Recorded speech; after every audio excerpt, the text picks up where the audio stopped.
It changes the sound and the sights and the smells. And it was just like kind of weird magic. Who knew, you know?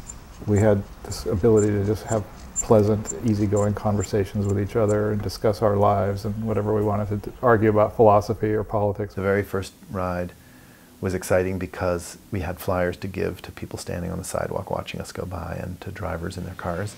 And we spent a lot of time interacting with those people very directly, face to face on the ride. That was really fun because you could see people lighting up and thinking, what a great idea. It was just really fun to be with that many people on bikes in the streets. It was so euphoric. I counted each month. I would stand on a trash can and watch the ride as it set out on the beginning of its route and count by twos at first and later by tens until it was well into the multiple thousands. There's people playing music, whether it's drumming or percussion on their bikes or bells. It was very exciting and energizing. And there's so few places like that in our society where everything's about buying and selling. San Francisco had a special moment.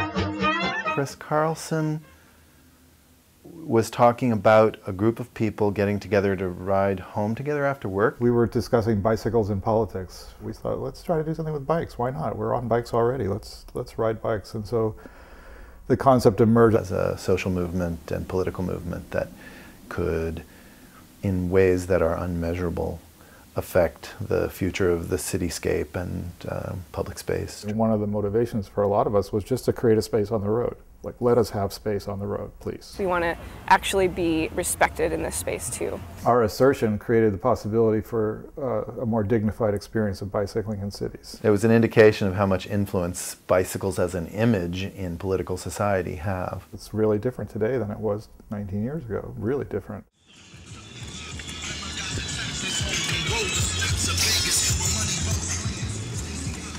Immediately after I am on critical mass and I'm on my bike and I'm away from the rest of the riders, I feel like the streets are mine in a different way. I feel like I have surrounding support still, just when I'm riding alone.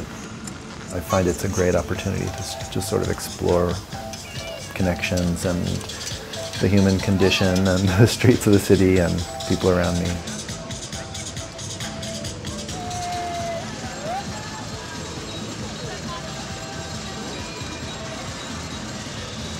The city is an amazing geographic place. Let's get out there and see it.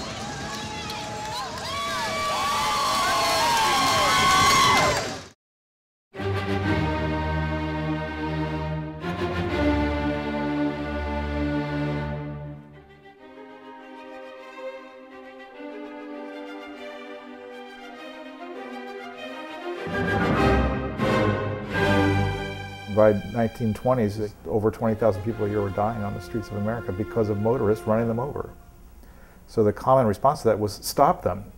Stop those murderers from killing people. And so the industry and all the people around the industry realized they had a problem on their hands, so they shifted the propaganda.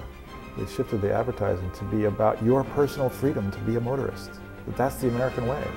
And the organized forces of what they called themselves motordom organized themselves into a political movement to defend the minority rights of motorists against the majority who wanted cars to be restricted on the roads. And so from the mid-20s onward, they start having this success at redefining the issue as being one that motorists should have the right to go wherever they want in a car, and that it's the duty of the cities to create the space for that.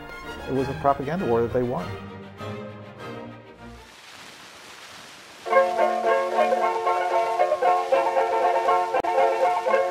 Four big companies put together into a consortium, and they created a company called National City Lines, and they bought up all the streetcar systems that still existed in the 1940s and systematically modernized them by converting them to buses and tearing out the trains.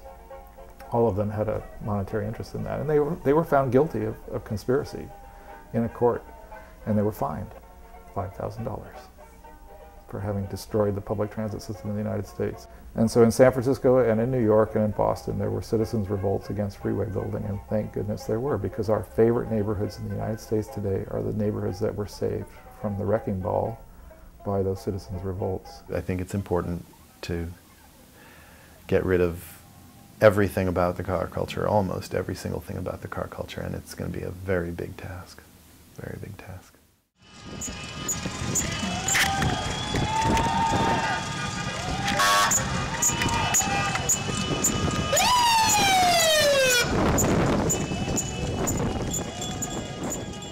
There should be a kind of a sense of solidarity across the choice of vehicles instead of one of hostility.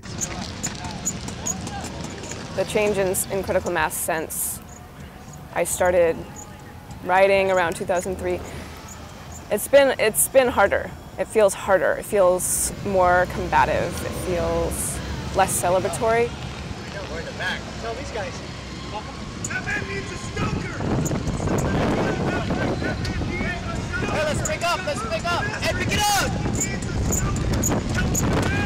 Young men who had this sort of delusional idea that there's a class war between cars and bikes. And frankly, both cars and bikes are inanimate objects. They're not capable of having a class war. People see it as an opportunity to unleash anger.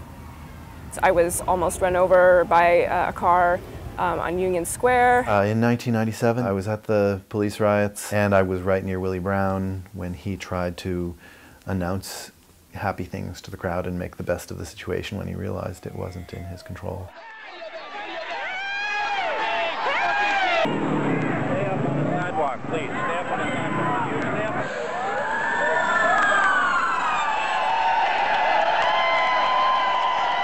I knew it was going to be a huge and confrontational ride, and it was. And it was scary when the police started showing that they were going to shut down the ride as best they could.